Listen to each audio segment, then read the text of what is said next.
Bonjour, bienvenue à ma chaîne La Maman. Aujourd'hui, je vais vous lire un article qui se trouve sur le site histoireengagée.ca et je vais vous faire part de mon opinion sur cet article. L'article s'intitule « Aide financière aux parents au foyer, un piège pour les femmes ?» Cet article est écrit par Camille Robert. Au congrès de la relève de la CAQ tenu la fin de semaine des 23 et 24 septembre 2017, l'une des résolutions visait la bonification de l'aide financière accordée aux parents qui demeurent au foyer avec un enfant d'âge préscolaire. Dans le cahier du participant, on pouvait lire que la présence à la maison des parents est un facteur important qui contribue au développement des enfants. Faute de revenus, ajoutait-on, de nombreux parents sont toutefois contraints de retourner au travail. Bien qu'il puisse sembler louable de reconnaître la valeur du travail au foyer, la proposition essuie mal les critiques lorsqu'on la replace dans son contexte historique.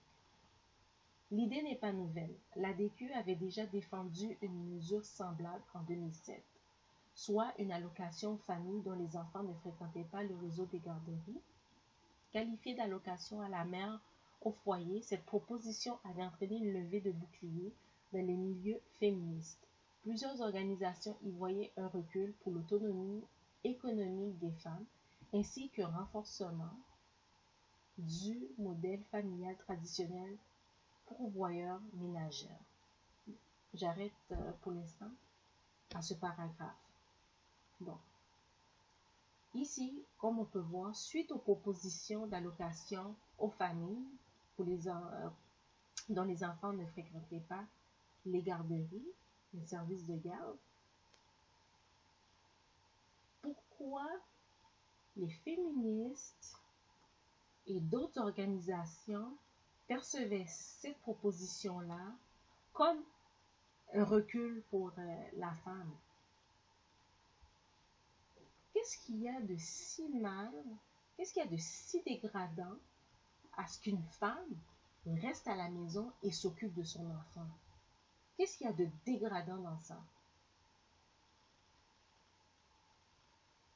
Puis pourquoi on ne peut pas donner le choix aux femmes de rester à la maison ou pas? Qu'elles choisissent avec leur conjoint. Que la décision soit prise par les femmes et leur conjoint s'il faut que un des parents reste à la maison pour s'occuper des enfants. Puis si décide, oh oui, c'est la femme qui va rester à la maison pour s'occuper des enfants, qu'est-ce qu'il y a de mal à ça, à se donner ce choix-là aux familles? Puis le modèle familial traditionnel pourvoyeur-ménagère, pourquoi réduire le rôle de la femme qui est au foyer, qui s'occupe des enfants, de la famille, à simplement ménagère? Elle fait bien plus qu'être une ménagère. Elle élève la future génération.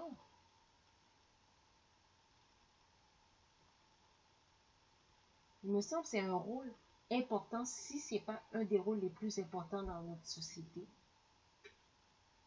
Élever les enfants, la prochaine génération, faire d'eux des bons citoyens qui vont prendre la relève. Puis réduire ça à simplement ménagère, puis le père, le réduire seulement à pourvoyeur. Le rôle d'un père dans une maison, c'est important aussi. Il ne fait pas juste apporter de l'argent. Il amène un certain équilibre dans la maison, dans le foyer. En tout cas, c'est les féministes, les gens qui sont féministes, ne sont pas là pour défendre le bien-être des enfants, le bien-être des familles, le bien-être des femmes, le bien-être de la société. Mais ces féministes-là sont là. Leur but, c'est d'être comme des hommes, amener les femmes à être comme des hommes, et non amener une certaine harmonie entre les hommes et les femmes, les amener à mieux se compléter. Non, non, il faut amener une compétition. Les femmes doivent compétitionner avec les hommes. Bon, je vais poursuivre la lecture. Dès les années 1970, plusieurs propositions de rémunération des parents au foyer sont apparues dans les programmes de partis provinciaux. En 1973, le Parti québécois et le Crédit social proposaient tous deux de rémunérer la conjointe au foyer. À l'époque, cette proposition a été largement critiquée par le mouvement féministe. Maintenant, qu'est-ce qui arrive? Les femmes travaillent de nombreuses heures.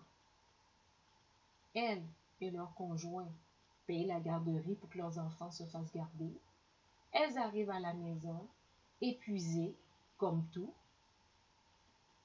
parce que le monde du travail est stressant. Gérer les tâches au travail, gérer les tâches à la maison, c'est difficile. C'est difficile, puis elles ne peuvent pas être efficaces dans ces deux domaines-là, le travail et la maison. Il y a toujours un endroit où elles vont être plus efficaces que l'autre.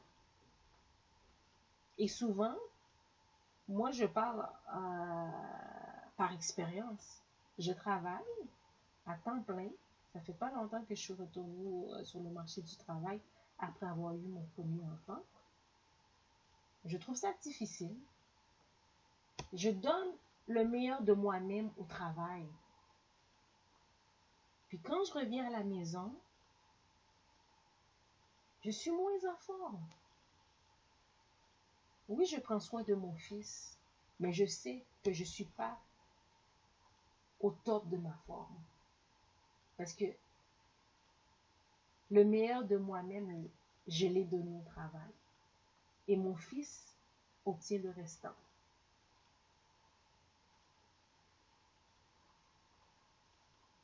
Fait que moi, une telle allocation, là, j'aimerais ça l'avoir. Je sais, s'ils mettent en place une telle allocation, je subirais une baisse de salaire. Mais ça ne me dérange pas. Au moins, ce serait mieux que rien. Il faut payer les autres dépenses. Payer les dépenses et tout. Bon, je vais continuer la lecture. À l'époque, cette proposition a été largement critiquée par le mouvement féministe. Quelle surprise! En avril 1973, le Centre des femmes écrivait dans son journal Québécoise Debout: « Ceci peut paraître progressiste de laisser supposer que l'un ou l'autre des conjoints peut assumer la tâche du travail au foyer. Mais dans la pratique, combien d'hommes accepteraient de jouer le rôle de ménagère et jusqu'où s'impliquerait-il? » Mais en quoi ça regarde les féministes? Hein? Comme ça regarde pas les féministes comment les tâches ménagères sont réparties chez moi. Mais de quoi se mêlent-elles? Ça, c'est quelque chose qui se gère entre couples, entre mari et femme, entre conjoint et conjointe. Au lieu de se préoccuper par le bien-être des enfants, l'équilibre, le bien-être des femmes, parce que les femmes, là, de nos jours, sont surmenées au travail. Beaucoup de femmes sont en dépression, sont brûlées, sont en burn-out. Est-ce que c'est quelque chose qui préoccupe les féministes? Non. Elles veulent savoir comment les tâches ménagères sont réparties dans nos foyers. Wow.